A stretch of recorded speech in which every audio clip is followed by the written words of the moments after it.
Hey everyone, thanks for tuning in to another episode of Esoteric Literacy. Today we'll be talking about some things that go on behind the scenes of grand historical events. We'll be specifically discussing the lives of Helena and Nicholas Roerich and their involvement in Eastern Europe in the early 20th century, and how they were used essentially as puppets to bring about some terrible social changes. Helena and Nicholas Roerich, you may know their names. They're pretty famous, especially in the New Age world. Nicholas Roerich was a painter and a writer, and Helena Roerich was a medium who is essentially the founder of a New Age religion called Agni Yoga.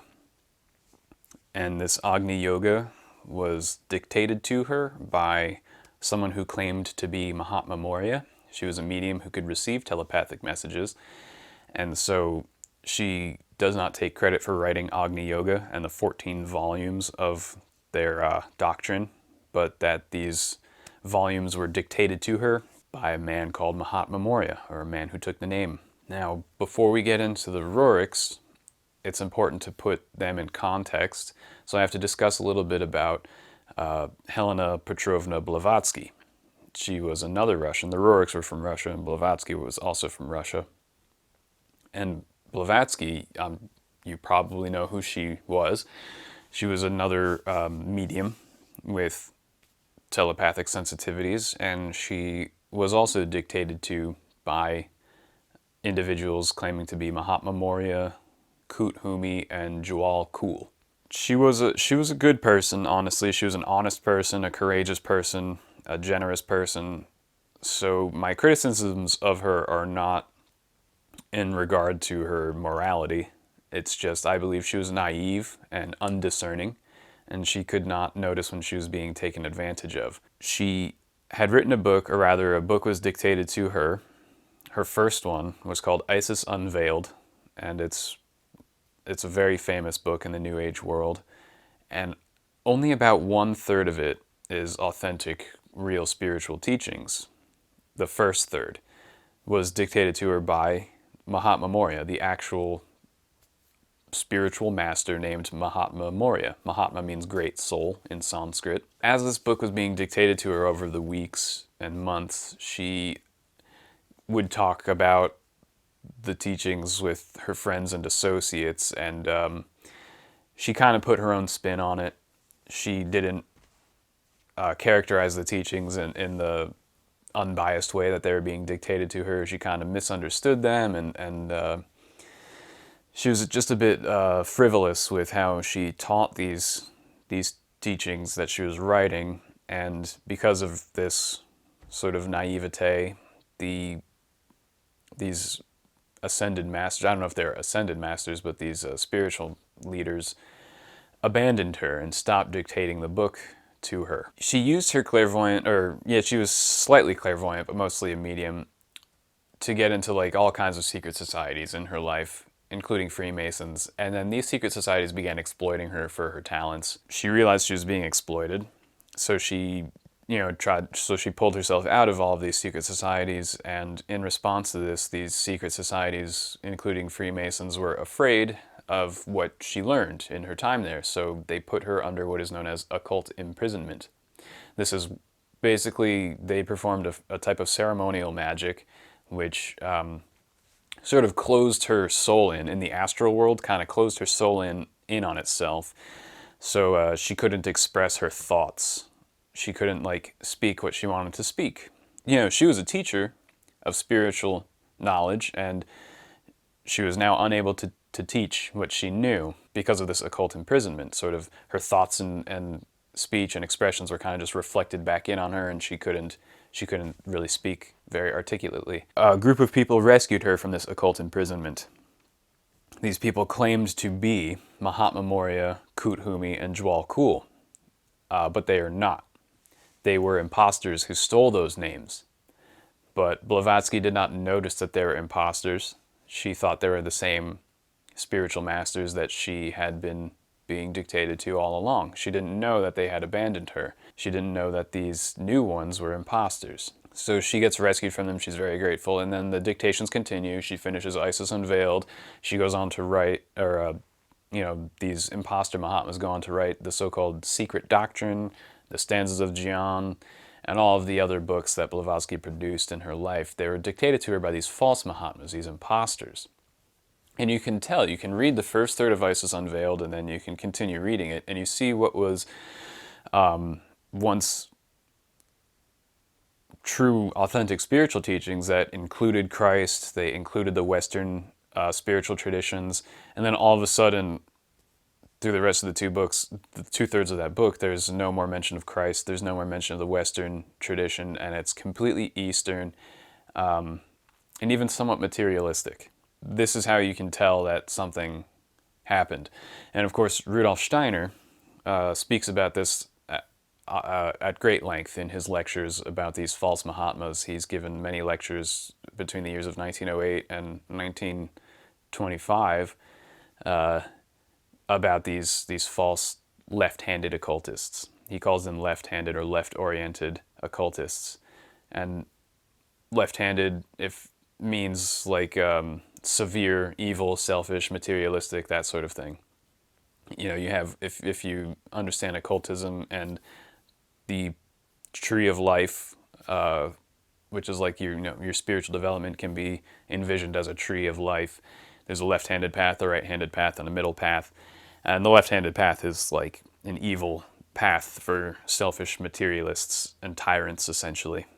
The right-handed path is like white magic and benevolence and grace and stuff like that. And the middle path is like a transcendent path that prophets usually walk. People like Christ and Buddha.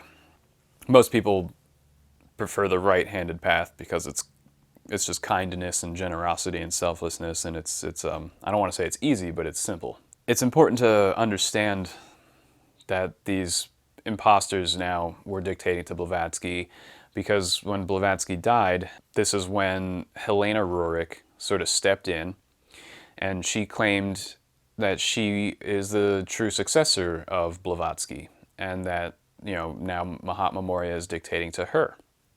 So Helena Roerich, between 1924 and 1938, was dictated 14 volumes of books that create the doctrine known as Agni Yoga.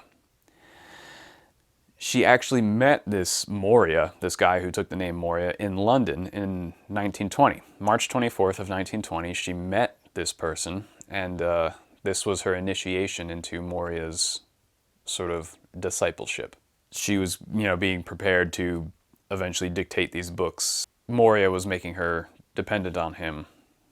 And this is, you can tell, like, if you know anything about cults, you know these certain red flags about these self-proclaimed spiritual leaders. The bad ones make you dependent on them. The good ones, the authentic spiritual leaders, will encourage you to think for yourself. They'll give you all the freedom of will, all the freedom of thought, everything like that. They'll expect you to surpass them in spiritual knowledge eventually, and they're very just, laid back. You do what you do. I'll just guide you a little bit here and there, but, you got to walk the spiritual path and think for yourself and make your own choices.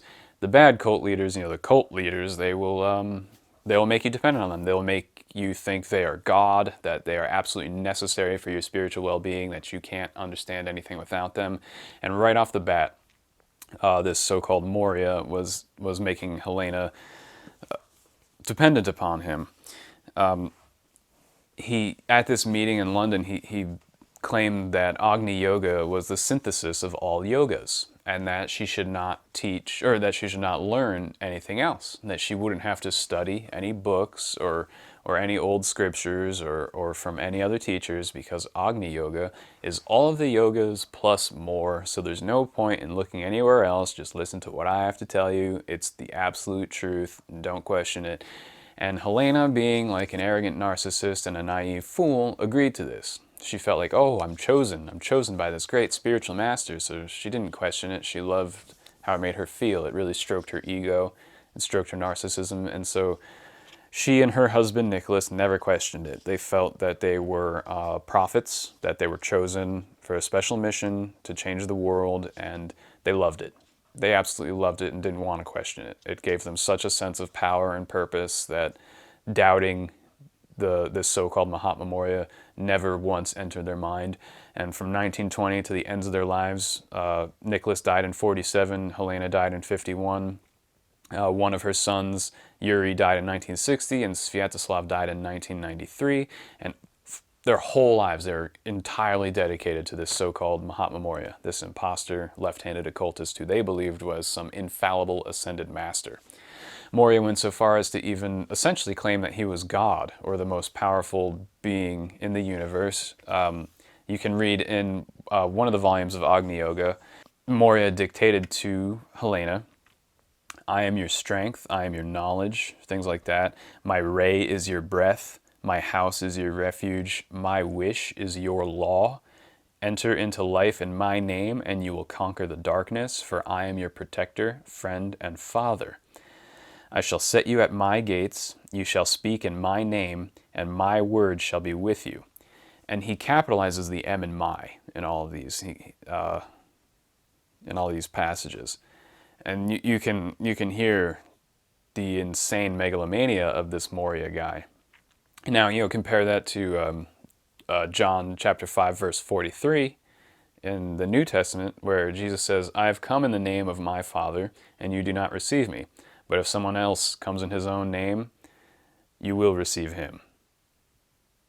Pointing out, like, this is ridiculous. Like, you people prefer arrogant liars to the truth. And Morya comes in his own name. Morya is an atheist, you'll find out, and a materialist. And the teachings of Agni Yoga are in fact the teachings of materialism. And outright, they call it the religion of materialism, actually, which is a word that I use to criticize closed-minded thinkers. I say that they're subscribed to the religion of materialism.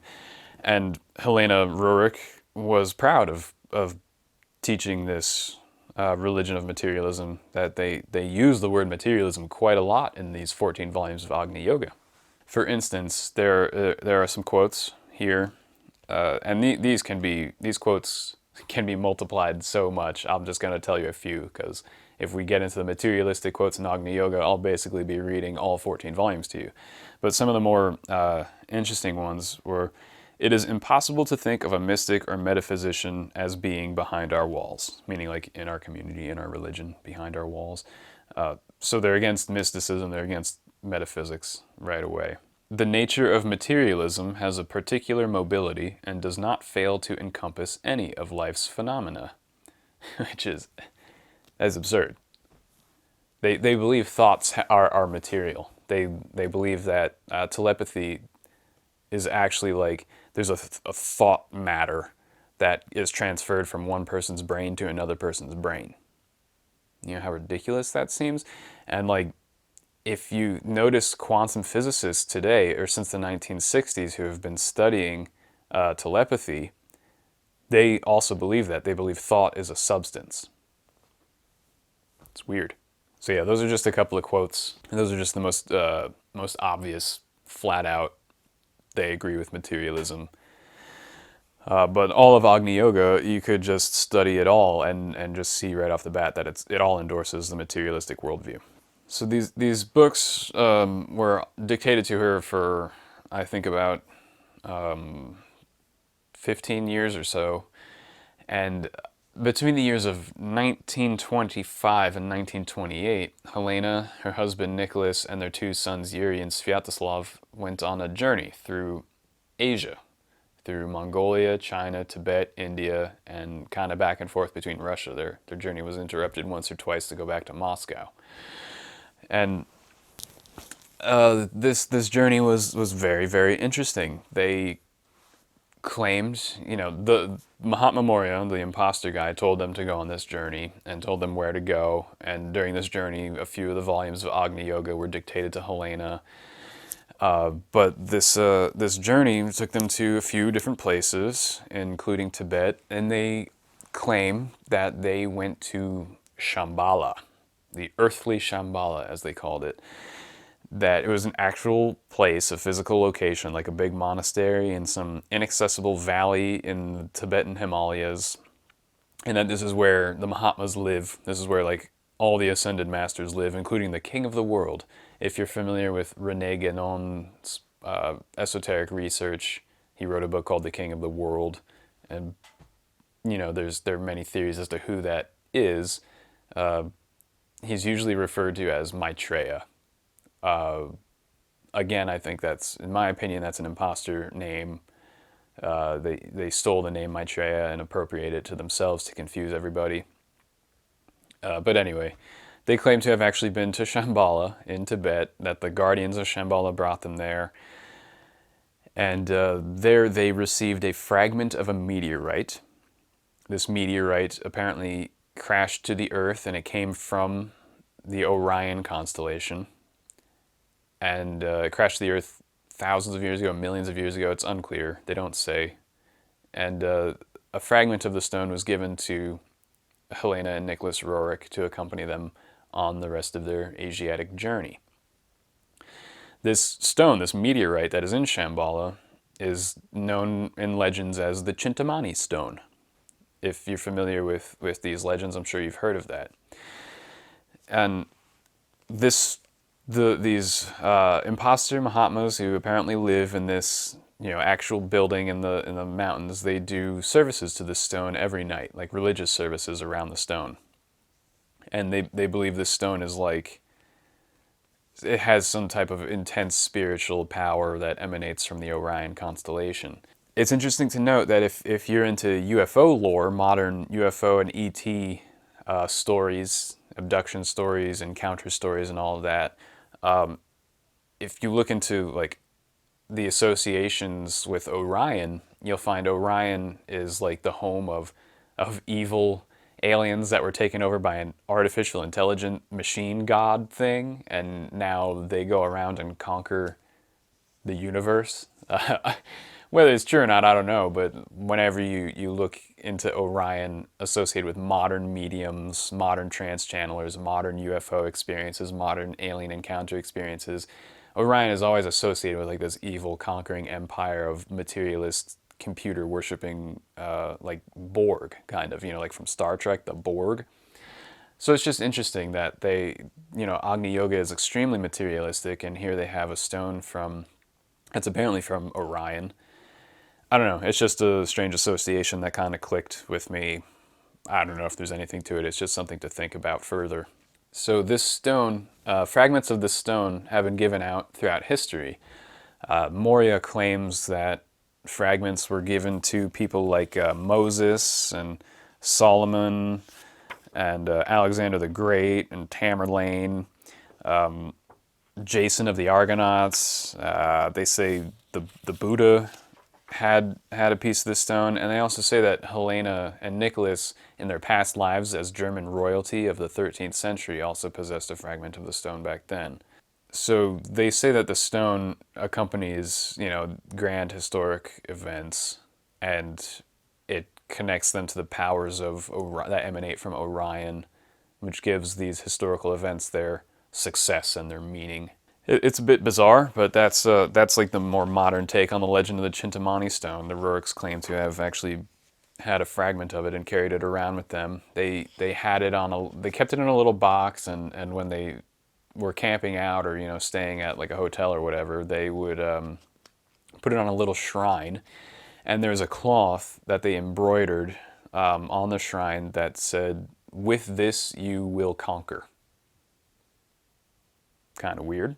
I'm thinking of conquering stuff. So the journey they took around China, Mongolia, Tibet, India, and Russia, they sort of made a perimeter, if you look at their journey on a map. And they claimed that they took the stone to all these places to create a perimeter that would be the future land where Maitreya would rule. Now, Maitreya being the ruler of Shamballa. Again, I think they stole the name Maitreya. It's not the actual Buddhist messiah or a being who's going to achieve Buddhahood sometime in the future. They claim it's someone who already achieved Buddhahood in the distant past and is now the king of the world. To me, that is a complete misunderstanding of Buddhist tradition. Not to mention, it's a complete misunderstanding of the Western esoteric tradition, which agrees with true Buddhist tradition in that Maitreya is not yet a Buddha. He hasn't incarnated as a human yet. He hasn't achieved Buddhahood yet. But for some reason, the Roerichs and this imposter Morya say that Maitreya achieved Buddhahood thousands of years ago and is the king of the world. And he's going to have a domain that's sort of Asian-Russian area that he's going to conquer and rule over. Now this, I showed a map in a previous video, I think episode 2, of, it was in The Economist, a September 1990 issue of a map that sort of broke up the world into new sort of nations, into new territories, and one of them was called Eurasia, and it roughly corresponds to the journey that the Roerichs took. So I don't know if that's just a coincidence or if it is perhaps related. I think it's related. I'll get into that soon because the Roerichs had deep ties to political activities. So their journey through Asia lasted until 1928, but they interrupted their journey in 1926 to head back to Moscow because Morya, the so-called Morya, had a letter he wanted them to deliver to the Soviet government. And he also wanted them to take consecrated Himalayan earth to the grave of Vladimir Lenin. Morya claimed that he had met with both Lenin and Trotsky in the 19-teens in London and Switzerland, respectively, and that Lenin was also a Mahatma, so was Trotsky, that Lenin and Trotsky were great teachers that were going to create a new world, and a new world of prosperity for the human race, and that the Roerichs should treat Lenin like a prophet, like a Mahatma. This set the stage for the Roerichs' extremely positive attitude toward Bolshevism and communism and these things. This is really the point of my video here, is to describe to you their positive relationship to Bolshevism, which is one of the most disturbing things I've ever researched in my life. They brought this letter to the Soviet government and presented it to them, and they also presented the consecrated Himalayan earth to them, and no one actually knows what happened to it. It was supposed to be left with Lenin in his grave, but of course Lenin was mummified and entombed in like a place near the Red Square.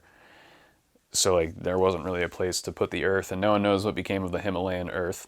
But the letter was congratulating the Soviet government on abolishing the church, wiping out the bourgeoisie, and, I quote, consuming the army of slaves with fire. Now, this army of slaves that Morya, or the imposter Morya, is referring to is, of course, the White Russians and the native Russians who were defending their homeland from terrorists, from the Bolsheviks. So people who were valiantly defending their culture and their civilization from an army of insane terrorists were characterized as an army of slaves, and he was glad that they died in a war. This so-called enlightened spiritual master was praising the genocide of native Russians. The letter goes on to say, "You have recognized that religion is the teaching of the all-embracing nature of matter." So this was from Morya to the Soviet government. And the Soviet government received this letter with joy. They appreciated this letter. Nicholas Roerich, 2 years previously, had also spent time in Berlin at the Soviet embassy, and he endorsed Bolshevism. Yeah, and he said to the Soviet representatives in Berlin, he said, "Communist ideas will establish new foundations for the entire social life of humanity.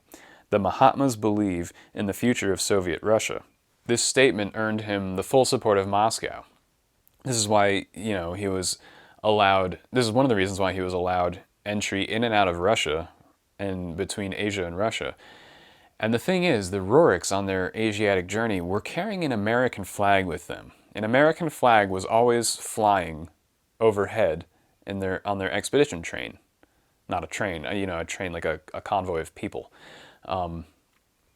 So it's very strange. How can people who claim to be mystics, who claim to be prophets, who claim to be the harbingers of a new religion, of course Soviets hated people like prophets and religions, and to top that off, they carried an American flag. So how is it that they could enter and leave the Soviet Union and Asia as they wished?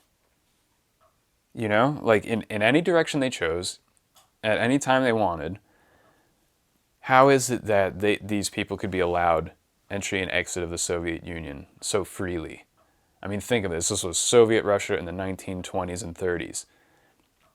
How could they, that's very strange. No one was allowed free entry and exit of the Soviet Union, especially if you were a religious prophet carrying an American flag with you everywhere. So obviously, they had some seriously high-level support from the Bolshevik government. Or perhaps they were the seriously high-level support that supported the Bolshevik government itself. Again, in Agni Yoga, there are a few books. 3 of the volumes are particularly communistic. They have a volume called Community, a volume called Illumination, and a volume called The Call. Here are some quotes from Morya, dictated to Helena. If your thinking is not yet purified by the true hammer and sickle, take up the books Illumination and The Call, referring to these other books. Communism, supported by technology, gives a mighty spur to knowledge. That was in another volume of Agni Yoga. They also said that they wanted to bring Russia into the East, to tear it away from the West, to make sure that Russia cannot enjoy the Western esoteric tradition, but that it should be absorbed by the East. And in a letter in July 7th, 1926, Morya dictated to Helena, "It is necessary to transform Buddhism into Leninism." That led to a positive relationship with the Mongolian Bolsheviks, who were led by a man named Sukya Batur. He led the Bolshevik Revolution in Mongolia in 1924, and they had a positive relationship with this guy as well. They met him. But Sukya Batur had destroyed all 700 Buddhist monasteries that were in Mongolia and killed or incarcerated more than 100,000 Buddhist monks, essentially the entire population of Buddhist monks in Mongolia. He had visited Lenin at the Kremlin in the 19-teens before he had started the revolution. And he wrote a song. It was a battle song that the Mongolian Bolsheviks sang, and the lyrics were, "The war of northern Shamballa, let us die in this war, to be reborn again as knights of the ruler of Shamballa." And the revolutionaries sung this everywhere they went, when they burned cities throughout Mongolia, when they were killing the governments and leaders of Mongolia. They sang this song, talking about Shamballa. So how much influence did this Morya have? Morya visited Lenin and Trotsky in London and Switzerland. Morya obviously had a relationship with the Roerichs. Who is this Morya? This guy who took the name Morya. This is strange. This is very peculiar. Helena Roerich wrote a letter upon the death of Vladimir Lenin. She wrote kind of like a eulogy to Lenin.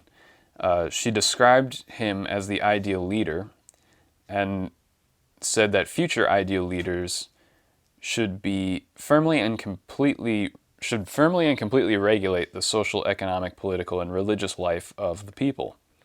He is to be separated from the people, elevated to the summit of power.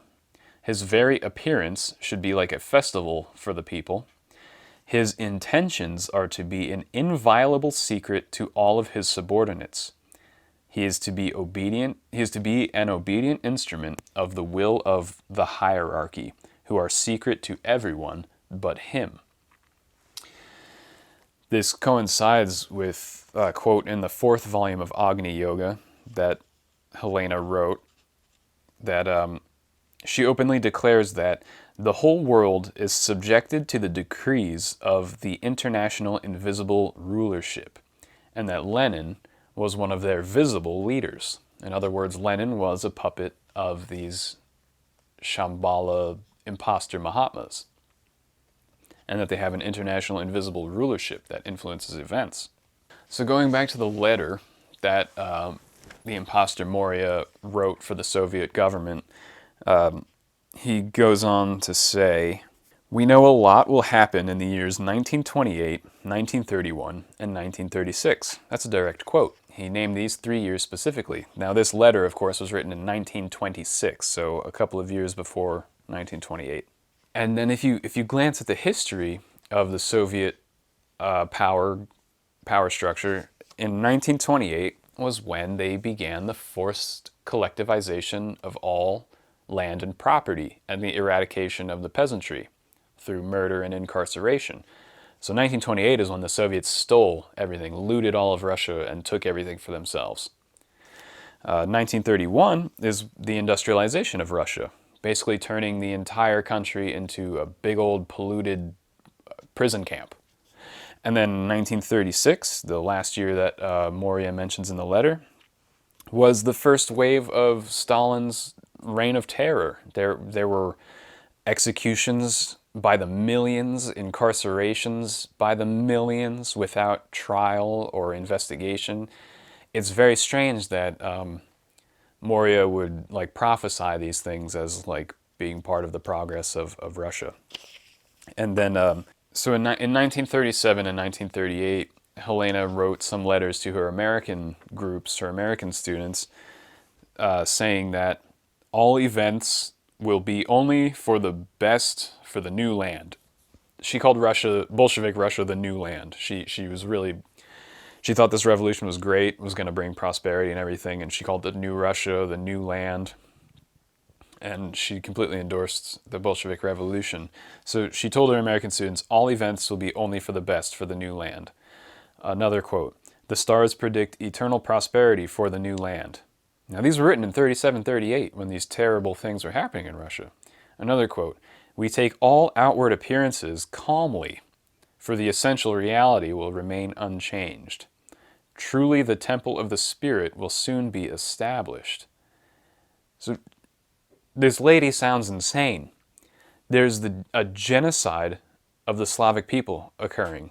By 1938, there were already more than 30 million people who had been killed by the Bolsheviks. Of course, that number would exceed 55 million. Some people put the estimates as many as 110 million people by the end of the Soviet regime in 1993 had been killed by the Bolsheviks, by the Soviets.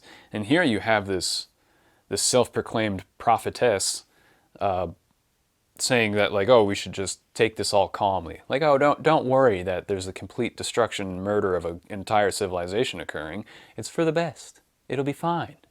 You know, they're an army of slaves anyway. Remember, everyone dying in the fires of this war, they're just an army of slaves, so who cares, right? Like, this is absolute psychopathic insanity, the Roerichs. And it astonishes me when I go out to like the American Midwest and the West Coast, and there are New Age hippies who teach Agni Yoga. It's incredibly disturbing. You know what I mean? Like, these teachings are still a part of the New Age movement. People are still praising Helena Roerich and her mediumistic capabilities and the beautiful spiritual teachings of this materialistic New Age religion. It boggles the mind that New Agers can stomach this. What is wrong with them? I mean, the only thing is that they are either ignorant or they just are embarrassed about it and keep an embarrassed silence when, you know, you talk to them, you see, you know, Helena Roerich was an insane Bolshevik sympathizer, or not even a sympathizer, but a supporter. And these New Agers don't know what to say, they don't get it, and, you know, they think like communism is a good thing anyway, they forget about the genocide and the terrorism, and they think, well, everyone should share, communism is great. You know, they read the Communist Manifesto and they're like, oh, it's like kindergarten when everyone shares their stuff with each other. And, you know, they're just ignorant, they're fools, they don't understand just how horrible this materialistic doctrine of communism is and how it's not building a new society. Communism, as it was even characterized by Rudolf Steiner, is that it has no new impulses. It is only a destructive impulse. The Steiner says that Lenin, Trotsky, and others like them are tools for Ahriman. You remember Ahriman, the spirit of darkness, the spirit of materialism. what Christians sometimes mistakenly refer to as Satan. This is an ahrimanic initiation referring to the Bolshevik Revolution that originates from the eighth sphere. Now, the eighth sphere is where Ahriman and Lucifer work together to create an alternate sort of reality, an alternate Earth, where they can derail the evolution of the human race and either enslave or destroy the human race, instead of going through the proper spheres of evolution, the proper seven spheres. Ahriman and Lucifer sort of work together to create like an eighth sphere that's extremely dense and materialistic and full of fantasy and false imagination, and they want to sort of bring the human race into this eighth sphere and derail the spiritual evolution of humanity to enslave or destroy them. So Rudolf Steiner says that the Bolshevik Revolution originated from the eighth sphere. If Leninism were to spread, then mankind would be mechanized in spirit, vegetabilized in soul, and animalized in body. Human society across the whole earth would become nothing more than a herd of animals. Everything that has been built in the way of human civilization would be destroyed. Lenin's goal is to murder a culture. Leninism and Trotskyism have nothing to do with what will arise in the East, but only with what will be destroyed there. What will arise there must arise despite these destructive forces. So there Steiner is saying Bolshevism and communism is not creating a new world. It's just destroying an old one. And it will not create anything. Nothing will arise from it. There is nothing to arise from it. It is completely destructive. He also called Lenin and Trotsky that their goal is just the wild destruction of all things spiritual. That was another quote from Steiner.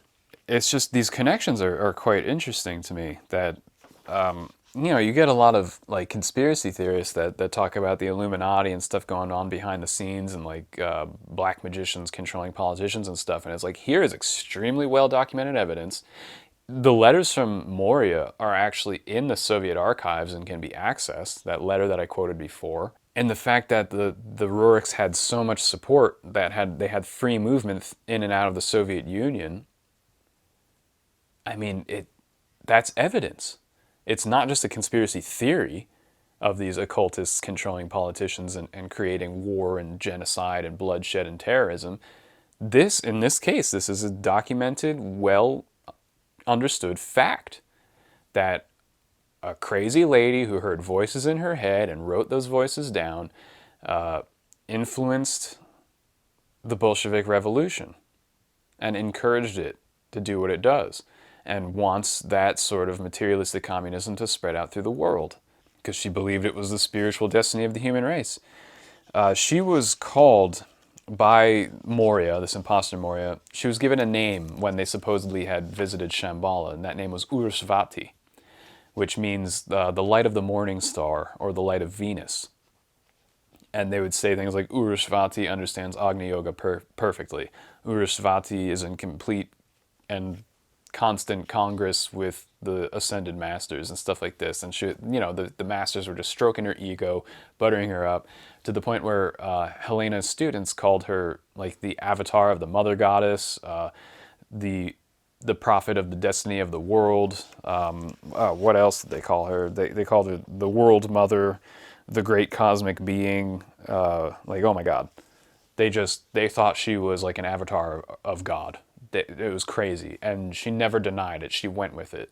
Like, Helena just loved it. She let her students call her these things and never once tried to downplay it or have some humility about it. She just ate it up, totally went with it. She was crazy. She was absolutely out of her mind. Her husband, Nicholas, was also insane.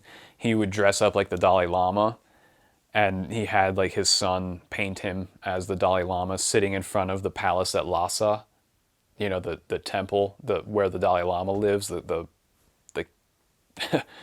like claiming that he is the real leader of Tibet, and that the real Dalai Lama in that palace is like an imposter, and that Nicholas Roerich is the real leader of Tibet. They were crazy. Also, Nicholas Roerich was a painter.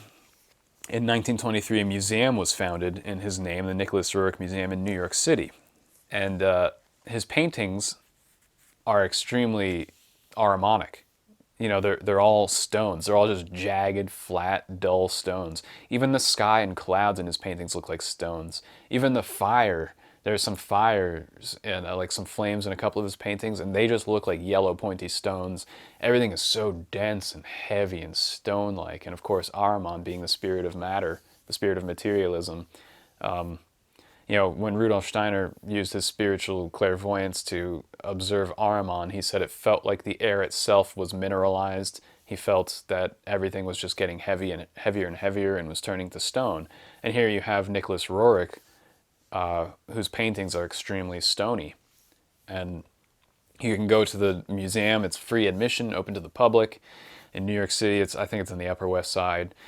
And you can just go in and look at all of his weird paintings. He's got paintings of the Cintamani Stone. He's got paintings of Morya teaching Jesus. Like he claims that Morya was the teacher of Jesus and Jesus was just some dude. Like they don't believe in the cosmic Christ. They just think Jesus was just another like spiritual teacher, just another nobody like the rest of them. And yeah, there's just like a lot of neuroses to examine. Their children, Yuri and Svyatoslav, were friends with Khrushchev and Gorbachev. They had dinner with them on multiple occasions and were sort of honorary advisors to Khrushchev and Gorbachev. Well, one of them lived until 1993. I think it was Svyatoslav. He died at age 89 in 1993, and he endorsed Trotsky and Lenin and the Bolshevik Revolution even in 1993.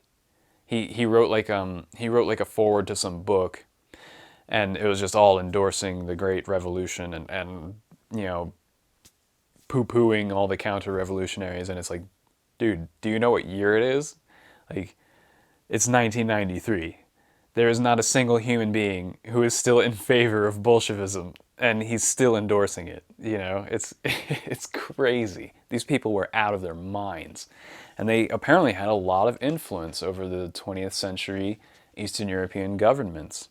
Oh, another funny story about Nicholas in 1925, I think. When they were in Urumqi, China, he wanted to put a bust of Lenin on like a little truncated pyramid pedestal, like in some municipal building in China, and the Chinese authorities wouldn't let him. There's a biographer of Nicholas Roerich, Jacqueline Dechter. She claimed that in 1935, putting the truncated pyramid on the back of the dollar bill was Nicholas Roerich's idea. I can't see how that's true because the reverse seal of the United States, that truncated pyramid, was designed in 1786. So I don't see how Nicholas Roerich could have done anything about it. But Nicholas Roerich's students have such an inflated idea of him that they believe he created the reverse seal of the United States, not even realizing that it was created in 1786, like way before this guy was even born. You know, 100 years before this guy was even born. So there's just a lot of neuroses to go around in these groups.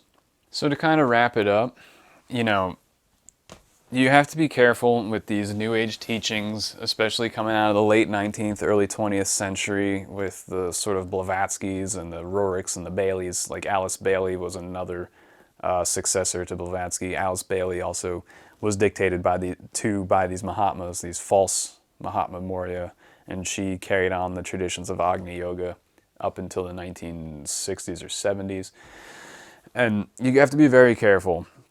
You know, there are deceptions. These teachings sound spiritual, but they wind up just endorsing abject materialism and have nothing to do with spirituality whatsoever. They remove the Christ impulse, the cosmic Christ, from these religions, and they want you to go full Eastern and completely ignore the developments that have happened over the last 2,000 years. They only want you to pay attention to the Eastern teachings that are older than 2,000 years and ignore the more recent evolutions of our spirit, which regard the Christ. You know, the Christ imbued himself into the etheric realm of the earth so that all human beings can have access to the spiritual world. That's a huge development in spirituality for the entire human race, and yet these Eastern Mahatmas and these false imposter Mahatmas would ignore that. They have no maybe they don't know about it, or they are against it and hate it and don't want anyone else to learn about it, or I don't know what the reasoning is, but it winds up that they teach a false spirituality, false mysticism, and these thoughts have infected the New Age movement in the Western world. Now, luckily, over the last few years, I've seen the New Age movement is a little bit better than it was, say, in the 1990s and earlier. The New Agers are not quite as materialistic or selfish or insane as they used to be. They're more in line with, you know, a Christ-like mentality than they have been in the past. So there's hope that, you know, things will get better. But you just have to really pay attention. You have to understand the eighth sphere as it's described by Rudolf Steiner. I'll have more on that in future videos. You just have to you just have to be wary of the Luciferic and ahrimanic impulses. You know, Lucifer can very easily appear spiritual because he wants you lost in a world of fantasy and delusion, and Ahriman is extremely materialistic. But sometimes Lucifer and Ahriman work together and can create intense delusions in the human race. I'll have a whole video on the eighth sphere for you in the future describing these things. But you just need to use your discernment. Don't get carried away by strange, you know, New Age beliefs. They sound good, but you've really got to think freely. Think for yourself. Use your own reason. You know, don't even take my word for it. Just make sure you're engaging with your spirit, your thoughts, your inner self, and really engaging your reason in the right way. Like, use your heart, use your mind, use them together, and think, is this true? Is this spiritual teaching good? Because if you get carried away by stuff like this, you might wind up like Alice Bailey or Helena or Nicholas Roerich. You know, like, you might wind up supporting in like terror and crime. I mean, there's all sorts of things. Or you could just turn a blind eye to it, as Helena seemed to do, as Helena's followers and students seem to do. They just sort of stick their head in the sand when the subject of the Bolshevik Revolution comes up, and they just turn a blind eye to it and they don't care. So you don't want to be like that, of course. You want to think for yourself. And that's why I make these videos. That's why I point out these strange historical events, because a lot of that weird tinfoil hat stuff is sometimes true, that there are strange occultists who mean to do us all harm, and they have a lot of influence. And this was in the early 20th century. It wasn't too long ago. They had influence in the Soviet government until Helena and Nicholas died in the late 40s, early 50s. I mean, even Yuri and Svyatoslav, they carried on until the 1990s. Like, their influence might still be around when you look at things that happen in today's government, in American politics, and the weird leftists that are coming around today. Like, what kind of occult influences might they be experiencing? I don't know. It's difficult to track. You kind of have to, you know, hindsight is 20/20. It's easier for historians to look into these things decades later, and it's difficult to notice them as they're happening. But, you know, you just got to keep your head above water, keep your eyes open, not get swept up in strange movements, and maintain your individuality, maintain your personal sovereignty, and think for yourself. So I hope you enjoyed this strange episode of 20th century Russian and Asian history. And tune in next time. I'll probably have a video about the eighth sphere next time, or who knows, I might change my mind. But thank you so much for watching. Share this video if you liked it, or don't. It's up to you. But thanks again. Take care.